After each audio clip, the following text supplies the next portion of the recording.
চিকেনের একঘেয়ে রেসিপি না বানিয়ে একবার এইভাবে চিকেনটা বানিয়ে দেখুন। দারুণ টেস্টি চিকেনের এই রেসিপিটা খেতে হয় অসাধারণ। একবার যদি বানান তাহলে পরিবার থেকে বারবার রিকোয়েস্ট আসবে এই রেসিপিটা বানানোর। এটা লুচি, রুটি, পরোটা, ভাত, সাদা ভাত, পোলাও যে কোনোর সাথে দারুণ জমে যায়। বানানো খুবই সহজ আর সামান্য কিছু ঘরোয়া উপকরণ দিয়েই খুব সহজেই এই রেসিপিটা বানিয়ে ফেলা যায়। যদি রেসিপিটা ভালো লাগে তাহলে অবশ্যই একটা লাইক দেবেন, কমেন্ট সেকশনে জানাতে কিন্তু একদমই ভুলবেন না। চলুন দেখে নেওয়া যাক রেসিপিটা। এখানে আমি 750 গ্রামের মতন চিকেন নিয়েছি, ভালো করে ধুয়ে পরিষ্কার করে কেটে রেখে দিয়েছি। আর বাটা মশলা তৈরি করব, তার জন্য নিচ্ছি একটা মিডিয়াম সাইজের পেঁয়াজ, 7-8 কোয়া রসুন আর 5-6টা মতন কাঁচা লঙ্কা আর সামান্য একটু আদা। মশলাটাকে আমি একটু পেস্ট করে নেব। এই রান্নাটা করার জন্য প্রথমে একটা ম্যারিনেশন করছি। প্রথমেই দিয়ে দিচ্ছি পরিমাণ মতন লবণ, সামান্য একটু লেবুর রস প্রায় 1 চামচের মতো, আর দিচ্ছি এখানে 1/2 চামচের মতো লঙ্কার গুঁড়ো। একটু ঝাল ঝাল স্বাদের হলে ভালো লাগে এই রেসিপিটা, তাই জন্য লঙ্কার গুঁড়োটা আমি অ্যাড করলাম। আর শীতকালে লঙ্কার গুঁড়ো দিয়ে রান্না করলে অসুবিধা হয় না, শীতকালে একটু ঝালঝালি খেতে ভালো লাগে। আর বাটা যে মশলাটা করেছিলাম পেঁয়াজ, আদা, রসুন, কাঁচা লঙ্কা, সেটাও দিয়ে দিলাম। দিয়ে কিছুক্ষণ রেখে দিচ্ছি। এবার এদিকে আর একটা বাটা মশলা করছি। আমন্ড নিয়েছি প্রায় 4-5টার মতন, কাজু বাদাম, আর এটা হচ্ছে কোকোনাট পাউডার। কোকোনাট পাউডারটা প্রায় 2 টেবিল স্পুনের মতন আমি এখানে দিলাম। কোকোনাট পাউডার না থাকলে এখানে আপনারা নারকেল কুড়িয়েও ইউজ করতে পারেন। এবার দিয়ে দিচ্ছি প্রায় 2 থেকে 2.5 টেবিল স্পুনের মতন টক দই। এবার এর একটা স্মুথ পেস্ট বানিয়ে নেব। এটাও আমি ম্যারিনেশনের জন্য ব্যবহার করছি চিকেনের ওপরে। এবার কিছু রেগুলার মশলা দিচ্ছি, যেমন 1/2 চামচের মতন দিচ্ছি হলুদ গুঁড়ো, 1 চামচের মতো দিচ্ছি ধনে গুঁড়ো। এখানে আমি কিন্তু জিরে গুঁড়োর ইউজ করছি না। আর এটা দিলাম ভাজা মশলা, গোটা ধনে, গোটা জিরে আর শুকনো লঙ্কা আর গোটা গরম মশলা, শুকনো লঙ্কা সমস্ত কিছু শুকনো খোলায় ভেজে গুঁড়ো করে রেখেছিলাম। দিয়ে দিয়েছি কাশ্মীরি রেড চিলি পাউডার বেশ কিছুটা কালারের জন্য, আর দিলাম ধনেপাতা কুচি। ধনেপাতা কুচি মশলা সমস্ত একসাথে এবার খুব ভালো করে মাংসের গায়ে মাখিয়ে নেব।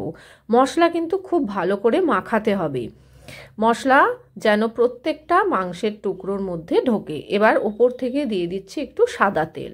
সাদা তেলটা দিয়ে আবারও একটু আমি মাখিয়ে রেখে দিচ্ছি। তেলটা দিলে মশলার ফ্লেভারগুলো এর মধ্যে থাকে। এবার যেটা দিচ্ছি, যেটা সবথেকে ইম্পর্টেন্ট উপকরণ, সেটা হচ্ছে পেঁয়াজের বেরেস্তা। এখানে আমি প্রায় 2টো মিডিয়াম সাইজের পেঁয়াজকে আমি ভেজে নিয়েছি একদম মুচমুচে করে, সেটা দিয়ে দিলাম। এখানে কাঁচা পেঁয়াজ আমি ব্যবহার করব না, ভাজার সময় বাটাতে আমি কাঁচা পেঁয়াজ দিয়েছি। এবার রান্নাটা হবে কিন্তু সাদা তেল আর সামান্য একটু বাটার দিয়ে। দেখুন আমি কিন্তু তেল খুব বেশি ইউজ করিনি, অল্প ইউজ করেছি, 2 টেবিল স্পুন মতন সাদা তেল আর সামান্য একটু বাটার। এবার মাংসটা কিন্তু ম্যারিনেট করে রেখে দিতে হবে প্রায় 1 ঘন্টার মতন। 1 ঘন্টা পর আমি এসেছি। এবার আমি মাংসটাকে প্রথমে মশলা ছাড়া ভেজে নিচ্ছি।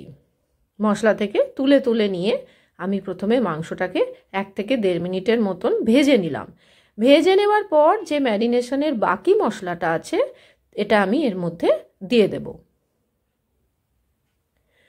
এবার আমি মশলাটা দিয়ে খুব ভালো করে কিন্তু মাংসটাকে কষাবো। যত ভালো করে কষানো হবে ততই এর টেস্ট কিন্তু অসাধারণ আসবে।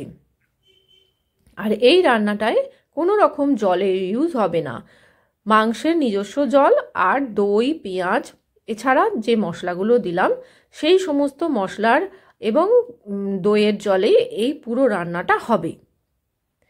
কিছুক্ষণ মশলাটা দিয়ে মাংসটা কষিয়ে নেওয়ার পর আমি ঢাকা দিয়ে মিনিট খানেক রেখে দিয়েছিলাম, গ্যাসের আঁচটা একদম লোয়েতে রেখে। তারপর আমি 1 মিনিট পর ঢাকাটা খুলে আবারও একবার নেড়ে দিচ্ছি। মাঝে মাঝে এইভাবেই ঢাকা দিয়ে দিয়ে কষাতে হবে আর ঢাকা খুলে একবার করে নেড়ে দিতে হবে যাতে তলাটা ধরে না যায়।